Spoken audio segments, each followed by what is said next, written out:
बहुत बहुत धन्यवाद। तो यहाँ जो भागवतम का तीसरा स्कंद है और 26वां अध्याय है, इसमें कपिल भगवान सृष्टि का वर्णन कर रहे हैं और सृष्टि के 5 तत्वों की उत्पत्ति कैसे हुई उसका वर्णन कर रहे हैं।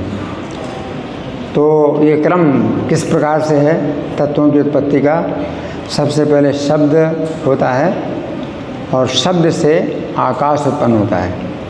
तो आकाश का जो विषय है वो शब्द है। आप आवाज़ से ही आकाश की अनुभूति कर सकते हैं, उसमें और नहीं है। शब्द के अलावा स्पर्श नहीं है, आप स्पर्श से आकाश का अनुभव नहीं कर सकते। शब्द स्पर्श, रूप और उसका रूप भी नहीं देख सकते आँखों से, और रस जिह्वा से उसका रस का अनुभव नहीं कर सकते, और गंध नाक से उसको गंध सूंघ नहीं सकते। आकाश में केवल एक ही विषय है और वो क्या विषय है? शब्द का। उससे आवाज़ से आप सुन सकते हैं और आकाश की अनुभूति कर सकते हैं। फिर आकाश से जो है जब उत्पन्न होता है तो वो स्पर्श तन्मात्रा, स्पर्श विषय उत्पन्न होता है, और स्पर्श से फिर वायु उत्पन्न होती है। वायु दूसरा तत्व है, इसमें शब्द भी है और स्पर्श भी है। तो वायु का जो अनुभव है आप कानों से सुन सकते हैं, वायु का अनुभव कानों से भी कर सकते हैं, आवाज़ आती है, और स्पर्श त्वचा से भी आप स्पर्श कर सकते हैं। लेकिन रूप नहीं है उसमें, शब्द इसमें रूप और रस नहीं है कि आप जीवा से अनुभव करें, या गंध या नाक से आप सूंघ पाएँ। तो वायु में केवल 2 विषय होते हैं, शब्द और स्पर्श। फिर वायु से रूप तन्मात्रा उत्पन्न होती है, और रूप से फिर होता है तेज या अग्नि। तो अग्नि तीसरा तत्व है।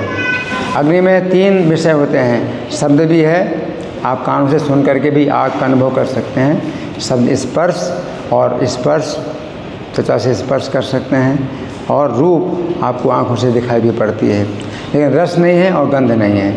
आप जिह्वा से स्पर्श, जिह्वा से उसका रस नहीं अनुभव कर सकते हैं, ना नाक से गंध अनुभव कर सकते हैं। इसके बाद फिर जो अग्नि है, तो अग्नि से फिर रस तन्मात्रा उत्पन्न होती है। अग्नि से रस तन्मात्रा उत्पन्न हुई है, इसी श्लोक का है, रस मात्रम अभूत तस्मात्। तो अग्नि से क्या है?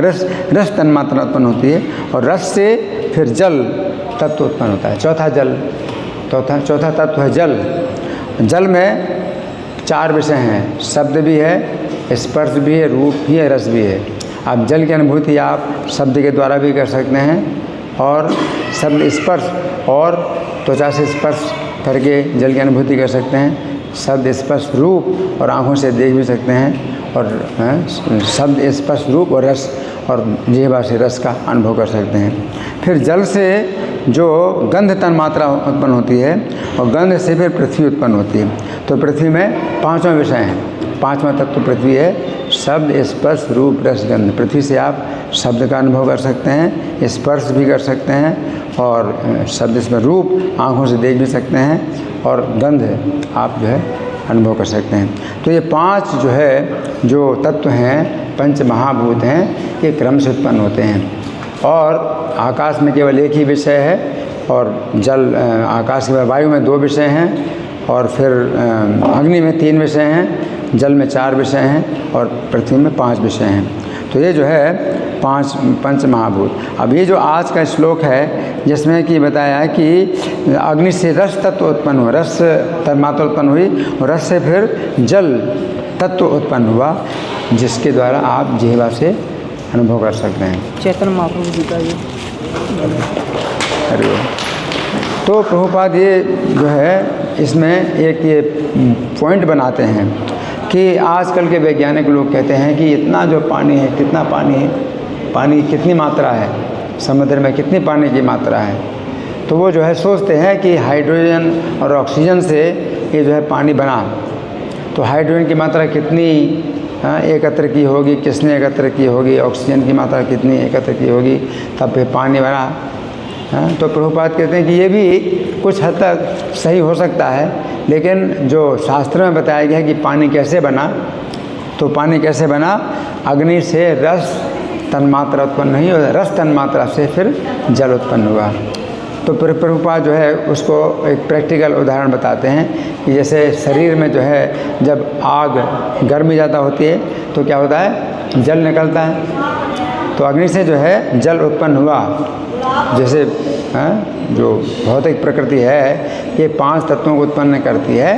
तो आकाश से वायु उत्पन्न होता है और वायु से अग्नि उत्पन्न होती है, अग्नि से जल उत्पन्न होता है। तो अग्नि से जल उत्पन्न होता है कैसे? आपके शरीर में जब ज़्यादा अग्नि आती है, मतलब अग्नि बढ़ जाती है, गर्मी लगती है, तो क्या होता है, पसीना निकलता है ना।